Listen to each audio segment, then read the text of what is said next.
What's up, y'all? Welcome back to Melon and Me podcast. So I want to get into this Real Housewives of Potomac season 6, the very first reunion episode. It had me tickled. All right, so let's just hop into it. We start off with Andy, watching the ladies get ready and such. And the first one out on the stage was Mia. They had a few chuckles about how Mia is always waiting on the ladies. All right, then we have Ashley, who steps out, and Andy says, "Hey, you look like a Barbie, very beautiful." Of course, Ashley has to let us all know that she is in love with Michael Darby. So she says, "Yes, I'm Darby's Barbie. That's what he calls me." We're like, "Girl, okay."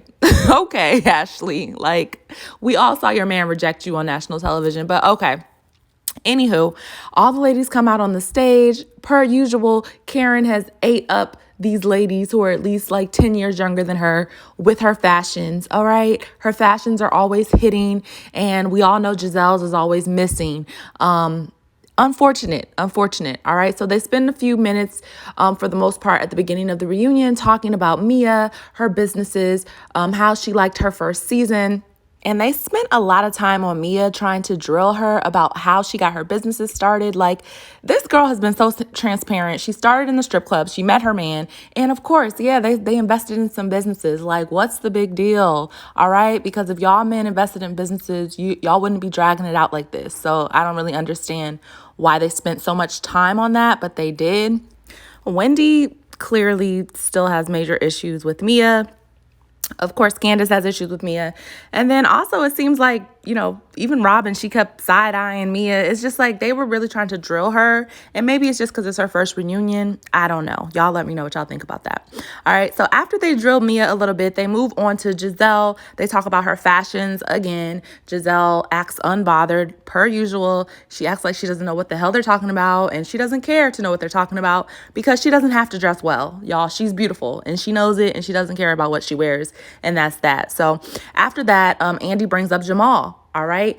There's a whole discrepancy about the timeline with when she broke up with Jamal, which I find very interesting because the time keeps changing. All right. Because at the beginning of this season, she said that she broke up with Jamal throughout quarantine. Now, we all know quarantine did not start, y'all, until when? About March. I know because it was my birthday month. So how do we go from March to, I don't know, January, February?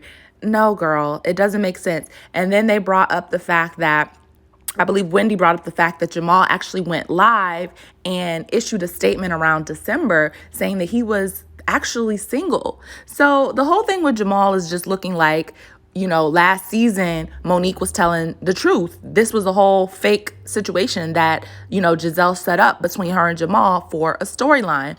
So it seems like Giselle is just caught up in that. But of course, we know Giselle ain't gonna give much. So she just acted unbothered per usual. And we moved forward. So in the fashion of continuing the Giselle roast session, Andy brings up that, hey, Jamal now owes the IRS $800,000 in back taxes, which is hella ironic because, you were just bashing Karen for, her man, Ray, owing taxes, saying she was going to jail, wearing T-shirts, all types of shit. And, Giselle's response was, "This is totally different. I'm not married to Jamal. It literally has nothing to do with me." She acted completely unbothered.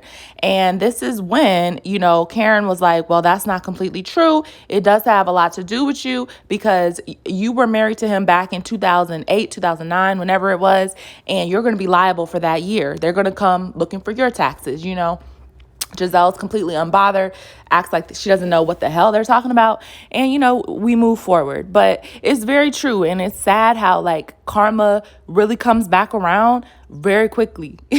Like, you were just talking about this lady and her husband and her tax issues. And now it's your ex-husband and his tax issues that you were just dating last year, apparently. So it's hilarious. And what's even more funny, we finally hear from Robin. So while everyone is going in on Giselle because, talking about Jamal, talking about how emotionless she is, Robin has to jump into her defense and says, well, Giselle processes things differently. It's not her responsibility to process things how you guys want them to. Robin, ma'am, please sit down. Like, your segment hasn't popped up yet. Like, we don't have nothing to talk to you about except the fact that Juan acts like he's miserable every time he's on screen with you and that he still hasn't married you. Like, that's your segment. Other than that, there's really nothing for you to talk about. So it's funny how Robin just jumps into Giselle's defense whenever she possibly can. It's really given, I don't know, desperation to be part of the story, or it's given that, Giselle may be a little bit more closer than you than just a friend, because the way you are her guard dog is getting ridiculous. All right. So moving on, we get to Candace's portion of the show, which, that's where the bulk of the show was spent, on Candace. All right. Y'all, real quick, I have to talk about Candace's wig. All right. For somebody that was talking so much crap about Ashley's forehead, this wig, honey, I can't. All right. This meme was circulating all over the internet last night, and it is nothing but facts. You are looking like that wig is just a mess, and it is giving Jada Pinkett in 1994, but I digress. So we get to Candace, and they talk about everything that happened at her video shoot with Miss Dorothy. And they also talk about the confrontation between her and Mia, where Candace made the mom comment. And it was really interesting to see everyone's viewpoints shift this year, from last year when Monique was in a confrontation with Candace. Candace didn't get any of the blame last year when she got into that physical altercation with Monique. But this year, it seems like people are holding Candace more responsible for her actions. So Andy makes a comment like, how is, you being verbally aggressive towards people, how is that working for you? You attacking people verbally, how is that working for you? Because you seem to be getting attacked physically, and you almost got into a physical altercation this season with Mia. And Candace is like, so that's my fault? That's my fault that, I was attacked physically last year? And Andy's like, well, you're the common denominator. That's what it looks like, And that's what people have been trying to say the entire time. Like last year, Candace was no victim because she instigated that fight. That's why her court case got dropped, because it's clear as day on camera that Candace was no victim. She instigated the fight just as much as Monique did. So, it's time to take responsibility for your actions, Candace. And every time somebody drills you with some hardcore facts, you just crying, it doesn't get you out of hot water. It really doesn't. People aren't even affected by your tears anymore. They're just like, oh, can you fold up that napkin and pass it to her? Because you cry so much. You know what I'm saying? And it almost gives victim, because in the next instant, you are cussing somebody out, super verbally assaulting them. But then you want to cry like you're the victim once they stand up and get in your face. So I don't know, super interesting. I thought it was interesting too how Giselle kind of turned on Candace a bit and was like, had Mia punched you in the face, I would have been like, oh well, because you threw the salad first. And Candace was like, I didn't throw salad. I threw a piece of lettuce. Okay, Candace, baby girl, what is salad made out of? What's it made out of? Lettuce, right? So you touched the salad and started throwing it first, and then Mia threw a handful of lettuce at you. Like, you really got to take responsibility. You really do, because it's getting ridiculous. All right. So we move on to, the whole incident that happened at her quote unquote low budget video shoot. All right. Mia says, yeah, maybe I was wrong for calling it low budget, but it was low budget and it's nothing to be ashamed of. Okay. And Candace was like, well, had I known your mom was going through drug addictions and shit, I wouldn't have said, yo mama, I wouldn't have came back with that yo mama comment. I only did it out of spite, but I didn't know you were going through stuff emotionally with your mom.